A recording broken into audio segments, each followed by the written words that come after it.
जो महापुरुष शब्दातीत हो गए, प्रश्नातीत हो गए, शिव का एक नाम अनुत्तर है, उस अनुत्तर पद पर जो स्थापित हुए, उन्हीं के मार्गदर्शन से ही परमार्थ कथा प्रसंग फूलता है, फैलता है, प्रकाशित होता है।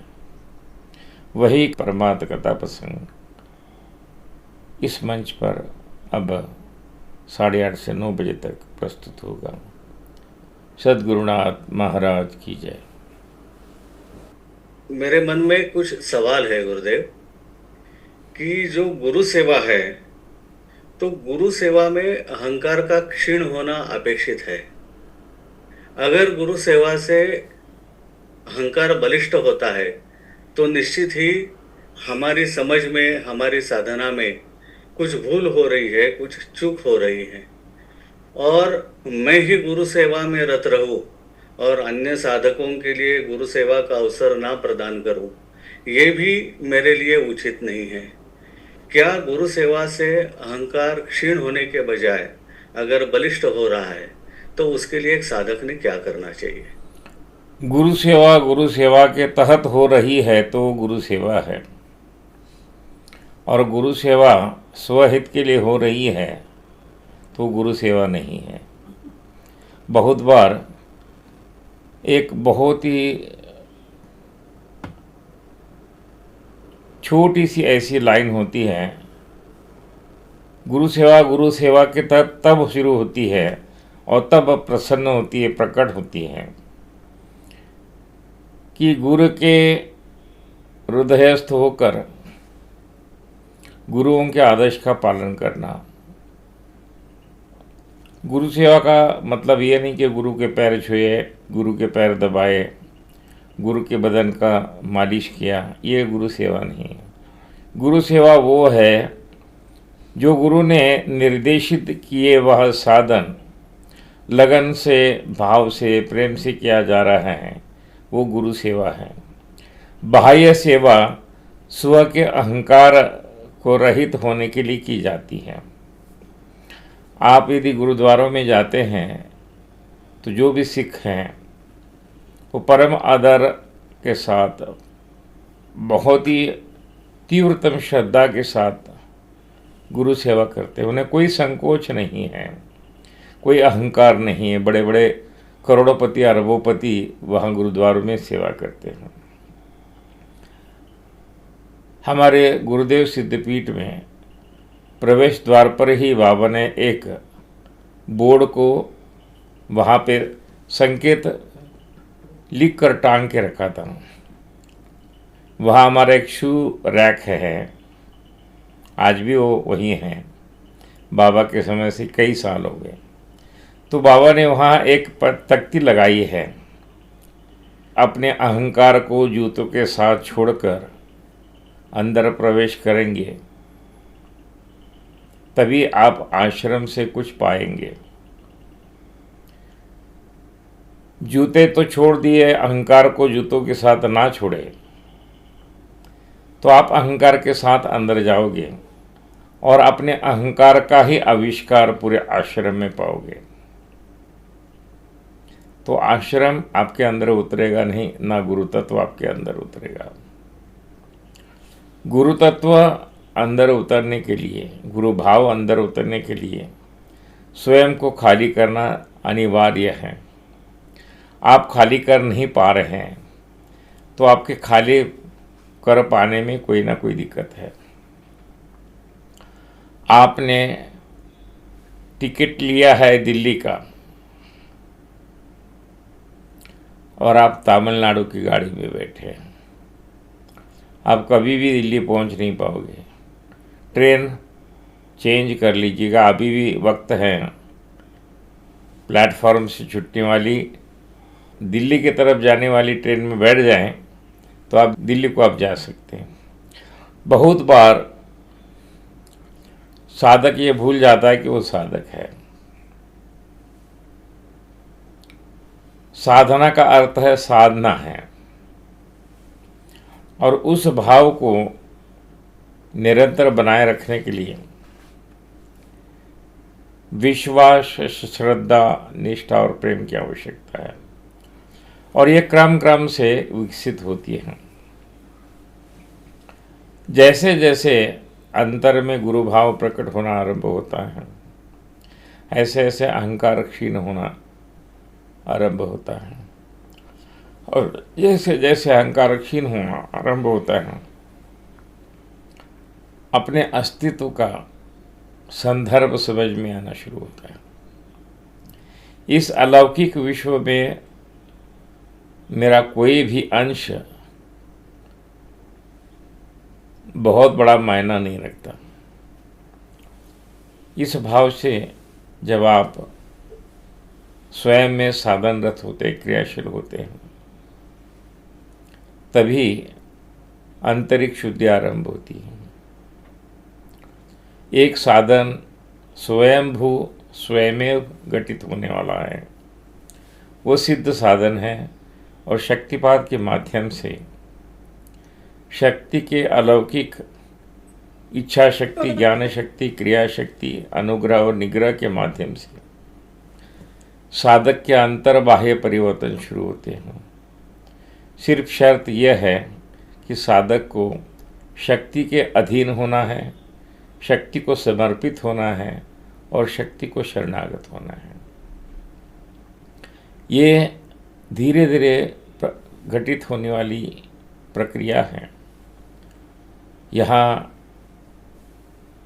श्रद्धा और सबूरी अनिवार्य है, और इसी को समझते जानते साधन करते हैं तो एक क्षण ऐसे आता है कि इस अहंकार रहित अवस्था में आप स्थित हो जाते हैं।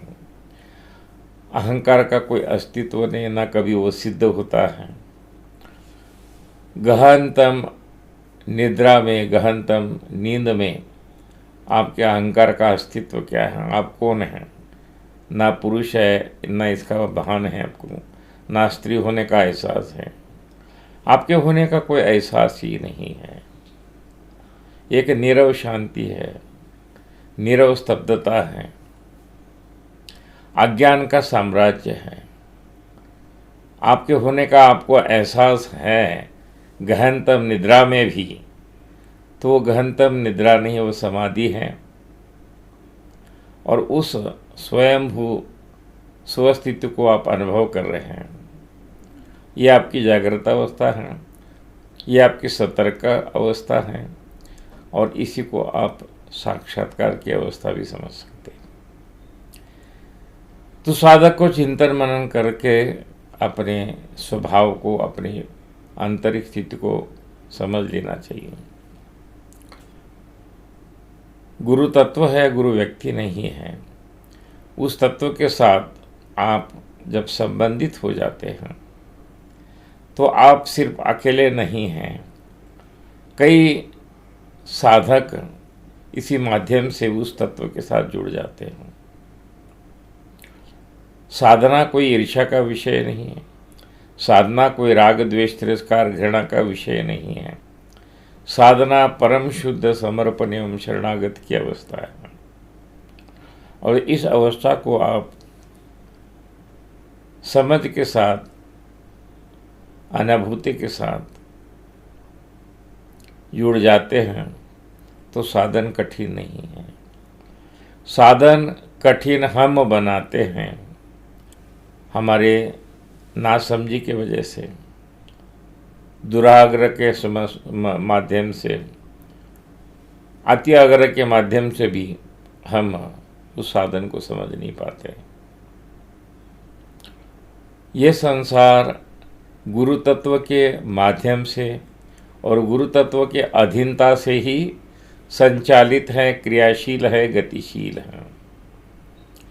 जब भी आप अपने जीवन में अवरोध, प्रतिरोध, गतिहीनता का अनुभव करते हैं तो आप ये निश्चित समझ लीजिए कि आप उस परम सत्ता के तत्व को समझ नहीं पा रहे, उसकी इच्छा को समझ नहीं पा रहे हैं, और अपनी इच्छा का दुराग्रह, अति आग्रह रखकर आप स्वयं दुखी हो रहे हैं। इसलिए नित्य निरंतर चिंतनशील रहिए। यह चिंतन मनन ही विवेकयुक्त वैराग्य का आश्रय है। विवेक युक्त वैराग्य को उत्पन्न करेगा और विवेक युक्त वैराग्य ही आपके अंतर पथदर्शक दीपक बनाकर प्रज्वलित रहेगा और आगे बढ़ाएगा। गुरुदेव, साधक होता है तो साधक में अलग अलग अवस्था होती है। अभी मैं बच्चा हूँ तो बच्चे के लिए माँ की गोद में बैठना, माँ का लाड़ प्यार दुलार, माँ का दुग्धपान करना, ये सब आवश्यक चीज़ें होती हैं। अगर हमें कहा जाए कि अरे साधना ही आपकी गुरु सेवा है, ठीक है हम साधना कर रहे हैं, लेकिन थोड़ा सा प्यार दुलार माँ का साथ मतलब उसकी आवश्यकता होती है। और हम देखते हैं कि किसी विशिष्ट साधकों के लिए ही ये अवसर उपलब्ध है और हमें नहीं है। फिर ऐसे वक्त हमारे मन में एक ईर्ष्या पैदा होती है कि हम क्या इसके लायक नहीं, क्या गुरुदेव की हमारे तरह मतलब हमसे सेवा लेने की इच्छा नहीं, हम आपकी सेवा करना चाहते हैं लेकिन आप तक पहुंच नहीं पाते। तो ऐसी अवस्था में हम क्या करें गुरुदेव? ईर्ष्या तो मन में आती है। दिक्कत यह है, आप अपनी तरफ से गुरु की सेवा करना चाहते हैं, गुरु के इच्छा से सेवा नहीं करना चाहते।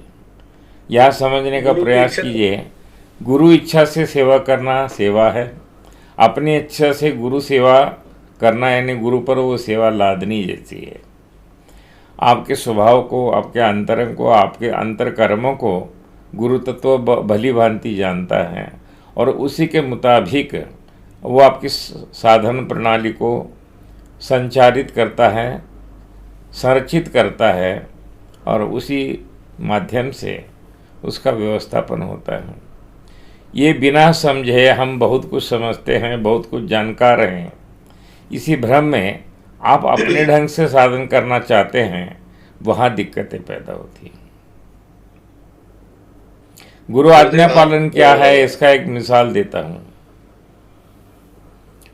संत कबीर जुलाहे थे, वो अपना काम करते थे, बुजुर्ग हो गए थे, उनको बहुत सारे लोग मिलने के लिए आते थे, उनमें कई सत्संगी थे। कोई जैसे बाबा मुक्तान कहते हौसे नौसे गौसे, इस तरह के स्वभाव के भी लोग होते थे और वो संत कबीर को अवलोकित करते थे कि क्या वाकई संत है या ऐसे बकवास है, क्या है। एक दिन क्या हुआ, वो जुलाए थे तो सिलाई का काम कर रहे थे, बुजुर्ग हो गए थे तो हाथ में से सुई छूट गई, वो गिर गई।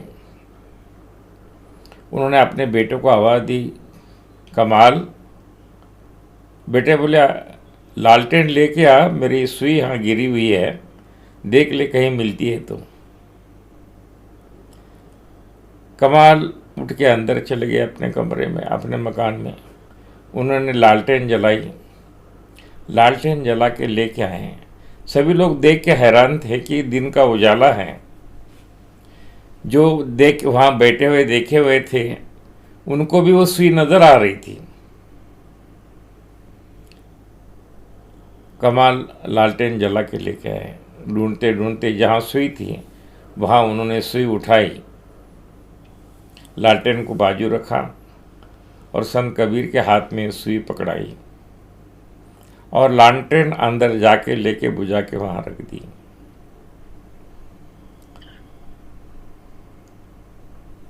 संत कबीर कपड़ा सीने में मशगूल हो गए। वहाँ बैठे हुए एक जिज्ञासु थे, उन्होंने संत कबीर को प्रश्न पूछा। सवाल वही था कि गुरु सेवा क्या है, कैसी है, कैसी की जाती है, गुरु के आज्ञा का पालन कैसे किया जाता है। वो जिज्ञासु सवाल पूछ रहे थे। संत कबीर कहते हैं, अभी तक जो आपने कुछ देखा वो समझ नहीं आया है, तो गुरु आज्ञा पालन क्या होता है वो आपको समझ नहीं आएगा। मैंने कमाल को कहा कि कमाल, यहाँ सुई गिरी हुई है, लालटेन जला के लेके आओ और सुई ढूंढ लो। कमाल बुद्धिमान लड़का है, कमाल मेरा बेटा था, कमाल अब मेरा शिष्य है। बेटा होता तो ज़रूर सवाल करता कि पापा आपको दिख नहीं रहा है, दिन के उजाले में सुई सामने पड़ी है, उठाइए, आपको क्या ज़रूरत है उस चीज़ की। लेकिन गुरु आज्ञा पालन ये था, दिन का उजाला होते हुए गुरु ने कहा कि लालटेन जला के ले आओ। कोई किंतु परंतु नहीं, किंतु कोई सवाल नहीं है। परिणाम ये रहा, बेटा होता तो ये ज़रूर सवाल पूछता, बाबा दिन का उजाला है, दिन निकला हुआ है, सब कुछ प्रकाश में है, ये सुई सामने पड़ी है, उठा लीजिए, या खुद उठा के दे भी देता। लेकिन जब कमाल कबीर का शिष्य है तो उसने सिर्फ, उसके गुरु ने कहा कि जाओ कमाल लालटेन जला के ले आओ और सुई ढूंढो। उनके मन में कोई किंतु परंतु नहीं कि गुरु ने आदेश दिया है लालटेन जला के लेके आओ, लेके आए, सुई ढूंढी और दे दी। ये जो भाव है गुरु के प्रति शिष्य का, ये भाव ही शिष्य का हृदय खाली करता है और गुरु भर जाता है। गुरुदेव, एक पूछना था, भाव एक बनने की प्रक्रिया है। मैं आपको एक चीज़ पूछना चाहता हूँ कि गुरु की आज्ञा में क्या शिष्य ने अपने विवेक बुद्धि का इस्तेमाल करना चाहिए या नहीं करना चाहिए, एक चीज़ जिसमें उसकी व्यवहारिक बुद्धि उसको एक बता रही है। और अगर वो गुरु को पूछता है कि अगर सामने प्रकाश है तो लालटेन की क्या आवश्यकता है, उसमें क्या वो अपनी आंतरिक स्थिति को गुरु के सामने रखकर तराश रहा है या उसकी अवहेलना कर रहा है। मतलब मैं समझ नहीं पा रहा हूँ कि अपनी विवेक बुद्धि को उठाकर साइड में फेंक देना है गुरु आज्ञा। गुरु सेवा में व्यवहारिक बुद्धि का कोई कीमत नहीं है, कोई कीमत नहीं है। व्यवहार एक तौलनिक प्रक्रिया है, कंपैरिजन है, वैल्यूएशन है। व्यवहार से कुछ उत्पादन होता है और वो उत्पादन जो है वो नश्वर है, परम सत्य नहीं है। गुरु ब्रह्मज्ञानी है, गुरु तत्व है। कर्तुम अकर्तुम अन्यथा कर्तुम शक्ति क्रियाशील सक्रिय उस तत्व में गतिशील है। उस तत्व को किसी चीज़ की आवश्यकता नहीं है, न सेवा की आवश्यकता है, न किसी भाव की आवश्यकता है। वो सभी आवश्यकताओं से परिपूर्ण है, सभी सेवाओं से परिपूर्ण है।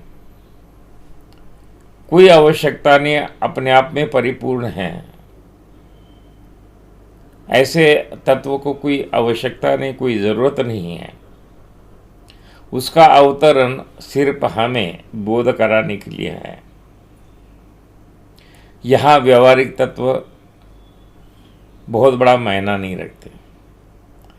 आज्ञा पालन का अर्थ समर्पण कितनी मात्रा में है, शरणागति कितनी मात्रा में है, उस तत्व के प्रति विश्वास कितना है, श्रद्धा कितनी है, निष्ठा प्रेम में परिणित हुई है या नहीं हुई है, यह आंतरिक व्यवस्थापन है। गुरु इस व्यवस्थापन को समझते जानते हैं और उसी मात्रा में वो शिष्य में शक्ति को संचारित करके गतिशील क्रियाशील करा के संस्कार रहित शिष्य को बनाने का प्रयास करते हैं। ये एक बहुत जटिल प्रक्रिया है। ये समर्पण और शरणागति के बिना समझ नहीं आती है। और जैसे जैसे समझ आना शुरू हो जाती है तो आप समझ लीजिएगा कुछ न कुछ किसी न किसी मात्रा में आपका आंतरिक समर्पण एवं शरणागति प्रारंभ हो चुकी है, विषयों का आकलन अपने आप होना आरंभ होता है, शास्त्र अपने आप समझ आने में आसान हो जाते हैं।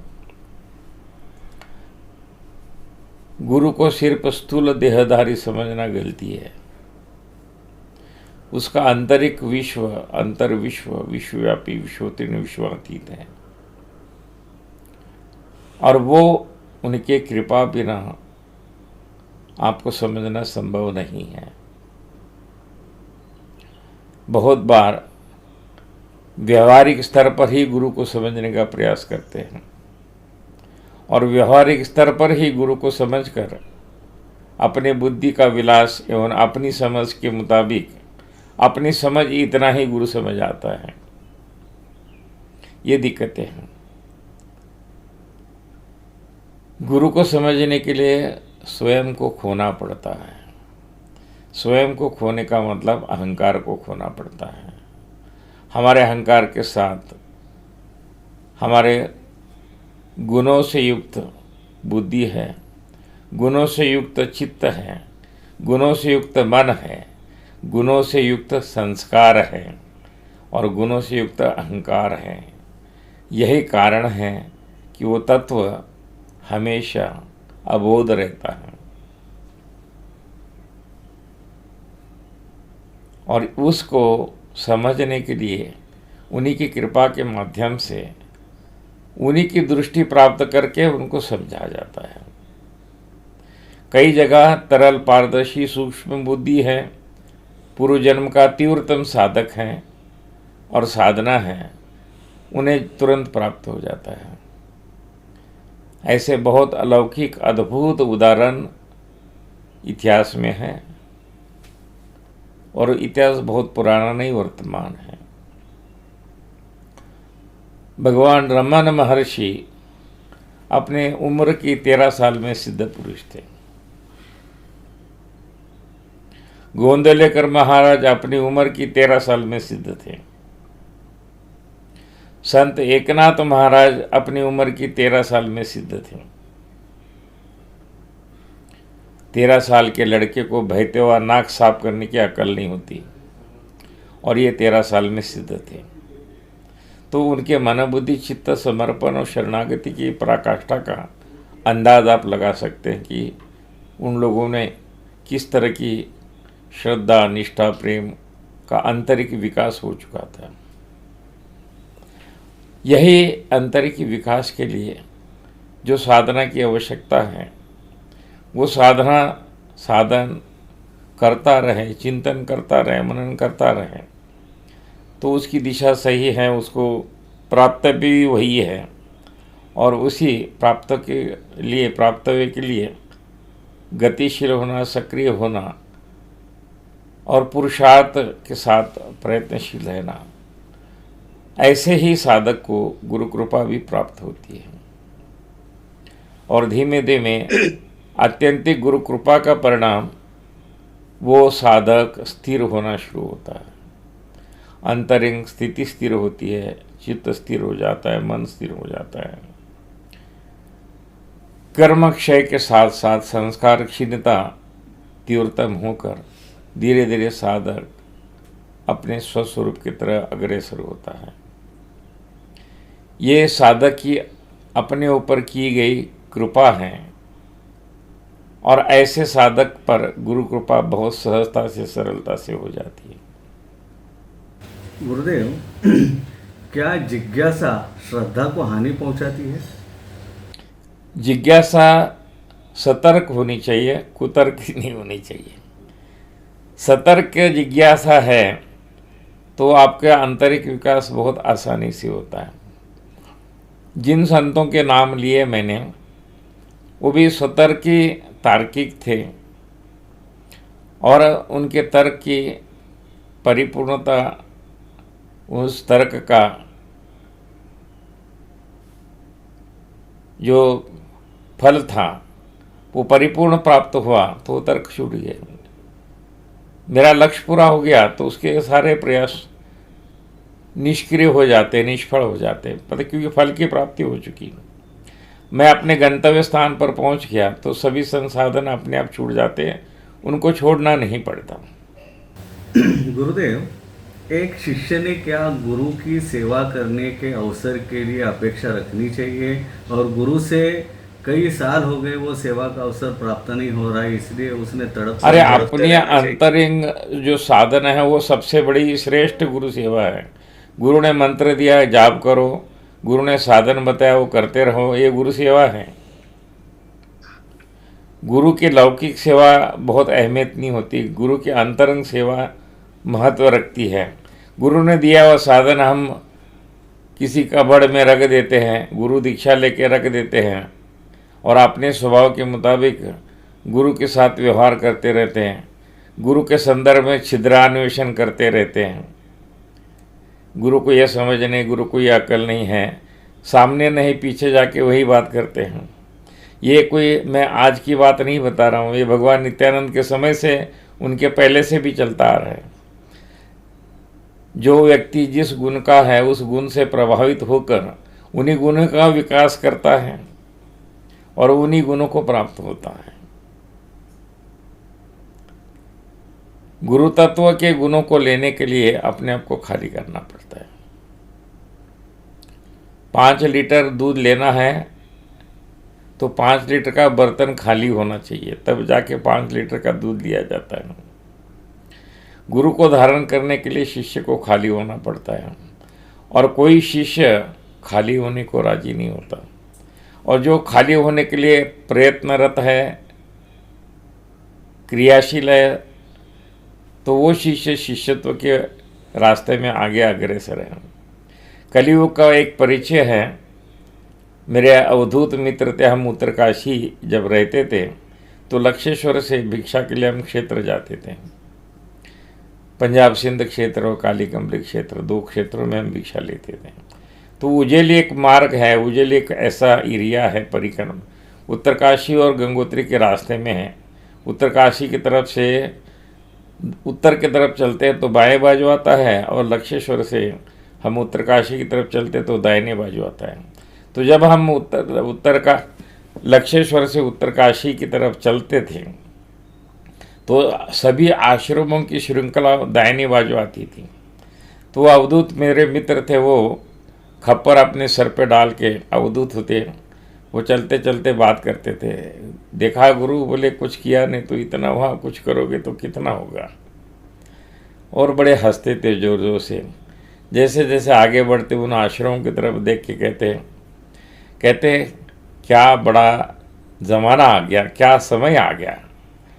बोले शिष्य बनने को किसी के पास समय नहीं और गुरु बनने की बहुत जल्दी है। बोले शिष्य बनने के लिए किसके पास समय नहीं है, लेकिन गुरु बनने के लिए जल्दी है। और ऐसा कह के बड़े जोर से हंसते थे। उन शब्दों को आज बहुत ही अच्छी तरह से समझ आता है कि वो क्या कहते थे। गुरु शिष्य होने का मतलब है अपने आप को बलि चढ़ा रहे हैं, और अपने आप को बलि चढ़ाने के लिए कोई राजी नहीं होता। जो बलि चढ़ गए वो गुरु बन के निखरे, बड़े हुए, सदगुरु पद को प्राप्त हुए, सिद्धत्व को प्राप्त हुए। गुरुदेव, ये जानना चाहेंगे कि अपने आप को कैसे खाली किया जाता है और कैसे बलि चढ़ाया जाता है। आज नहीं तो अगले सेशन में इसके ऊपर हम नहीं, जानने की अभी शुरुआत करते हैं। अभी ध्यान सत्र है, इस ध्यान के माध्यम से ही जाना जा सकता है कि बलि क्या होता है, शिष्य क्या होता है। जब तक आप समर्पित और शरणागत नहीं होते हैं, ध्यान को धारण नहीं कर सकते, शक्ति को धारण नहीं कर सकते। शक्ति की कृपा ही है। जैसे आप सुखासन में बैठे हैं और अपनी सांसों को देख रहे हैं, अवलोकन कर रहे हैं। ये सांसों को देखना, अवलोकन करना, अवलोकित होना ही समर्पण की शुरुआत है। क्योंकि अहंकार छूटे बिना आप अपना अवलोकन नहीं कर सकते। अहंकार छूटे बिना आप अपने आप को अपने ध्यान में अनुभव नहीं कर सकते। कुछ क्षणों के लिए तो आप अहंकार छोड़ ही देते हो, तभी ध्यान के लिए प्रवृत्त होते हो। अपने सांसों को देखने के लिए जो उचित समय है वो अहंकार रहित होकर ही आप उस समय को प्राप्त करते हैं। जब भी आप सुखासन में बैठते हैं, आंख बंद करते हैं, अपने सांसों को अवलोकन करना आरंभ करते हैं, उस समय आप अहंकार से रहित होते हैं और यही अवस्था का विस्तार ही ध्यान है। और उस ध्यान को हम अब 5 ओंकारों के माध्यम से आरंभ करेंगे। समय बीत चुका है।